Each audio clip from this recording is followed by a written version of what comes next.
Welcome to Liber8tv, brought to you by Liber8me.com and 90 Seconds TV. I'm Laura Humphreys. Raising finance can be a complicated and quite scary prospect for many small business owners, and yet sometimes you really do need to raise money, to raise capital in order to grow your business. So today I'm going to talk to Melissa Clark-Reynolds about the concept of raising finance and how you should go about it. Melissa has had a lot of experience in this area, so welcome Melissa. Thank you. Thank you. So you've seen investment from both sides of the fence. You've raised money for your own businesses. I know in your recent venture you've raised up over $2 million. And you've also been an angel investor and involved in helping businesses get finance from investors. So from your perspective, what are the key things a business owner should be thinking about if they're considering raising finance? I think the number one is to make sure that they're really building an asset. A lot of people want to raise money in order to keep their business going, and that's not really very inspiring for anyone. So the first one to me is to be sure that you're building something that's worth building. Build an asset. The next one is to think about where that money should come from. And for most people, when you think about how to make a business work, the first step really should be to try and earn it. And that sounds very simple, but what I mean by that is that if you have revenue, if you sell products, and you're doing that well, and you keep the costs in the business down, you should be making money that you can reinvest in the business. So it's continuing to reinvest your own profits back into the business? I think so, and I will always take less than I need, in a way, out of the business to keep the pressure on. Even in the current one I'm in, I take $30,000 a year out of a business as a CEO, and okay, my needs are not that great compared to a lot of people these days. I want some commitment from the business because I'm putting my time in, but I also don't want to overload the business with costs just to keep my lifestyle running. So earn the money is the first one. In New Zealand, we all use our houses as banks.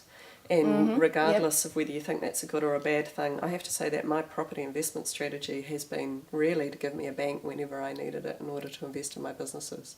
And sometimes that's been better or worse, but I haven't done it because I know anything about property. I've done it because I want an asset I can borrow against at times. Yeah. And that is one of the scary ones for, that putting your home at risk is a scary concept for many. It is, but it's only a house. I started my first serious business. I sold my house in order to fund it because I couldn't borrow against my house because the economy was so bad at the time. It was straight after the 87 crash. It was a complete nightmare, and so I sold the house, took the capital from the house, and I figured that I would make money in the business at some point and buy another house, which I did. So mortgage against the house. And then the next thing I think is to borrow from the bank, which is kind of a bit like the mortgage one, but sometimes you need a personal loan, or you need to see if there's some other way you can borrow from family or friends. There are pitfalls of doing it, but there are also upsides of doing it. And I think the final one really is to look at raising capital through the sale of shares. So that's raising angel capital, so selling shares in your business to someone. And there's not a large venture capital market in New Zealand, but there is globally, and so I've been looking at raising money in Silicon Valley at the moment, and there is always money out there for good businesses. Okay, so you've pretty much in your various ventures, you've pretty much covered all of those options in various forms, all of them. Yeah, I have done all of them, and I have other side. It's kind of like do them all and then rinse and repeat. And so while you're doing them, you want to be doing all of them, right? So the cheapest money you can get in New Zealand is the mortgage money, but you've got to service that. The only way to service that is by creating a good business that makes money that you can service the mortgage. Yeah. So they're all the same. You want to be doing at the end every of the day, single step. you've got to be creating a good business that can really start to generate some money. Yeah. Okay, so if someone said, the last one you talked about was venture capital, and again, I think for the small business market, even just the word venture capital is quite scary. So this whole thing about raising finance, is getting some confidence in this area. How would you go about raising venture capital? What's the right and wrong ways to get someone to invest in you? Well, I think there are two things that are really important. So one is your preparation, and the other one is your relationships. So the preparation is making sure that you have a really articulated business plan, not something in your head, not something on a napkin. It might start out as a PowerPoint slide, and I have to say that's where mine started in this current business. So I think I had 8 slides when I first started wandering around talking to people about the business. So have a very clear picture of how the business is going to work, how it's going to make money, who you need on your dream team, and what the exit plan is. Who's going to buy this business when you're done? And I think that might be the ingredient that's often missed. forgotten, because people are often just trying to build themselves a lifestyle or a job, and they're not thinking, for the venture capitalists, what's in it for them is that they get their payoff at exit. So you've got to be clear that the exit is within sight. Usually you talk about 3 to 5 years. In the current economy, we're talking 7 to 9, because it's really not a strong acquisition market out there for most businesses. But you need to know who's going to want to own this business. And it's a bit like any other sale. Whose problem does your business solve? So, for the Trade Me guys, for example, they solved a problem for a publisher.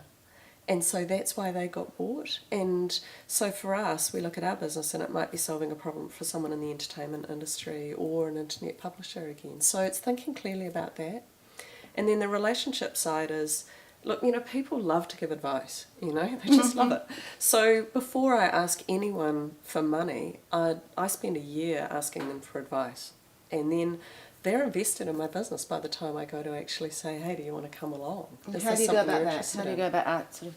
Well, ask them if they have a look at the business plan and tell you what they think. That's a really good place to start.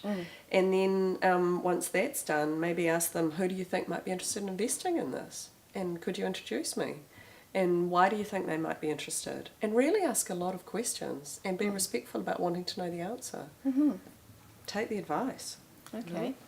Now, one thing you said to me when we talked about this earlier was that when you're looking to invest in a business, you're looking to invest in an asset. Yeah.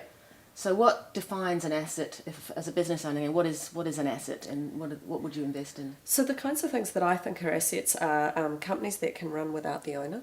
Yep. So, often, like even I accept in my own business right now, we're at startup stage, if I wasn't there, it would be really hard for this business to run. But that's typical at startups. It's typical at startup. You have to be there at the beginning. But what happens is most founders don't plan for their exit. So to build a really good asset, you need to plan for the owner to exit. Even if they don't, you need to pack a team around them that could run the company. You want a company that, like we joke, part of why we have monkeys, you want a business that any monkey could run, right? Yep, absolutely. So you want a turnkey business at some point that you don't have to have specific brainy skills to run or specific qualifications to run, because that makes it worth a whole lot more in the future, because anyone can buy it. Yep.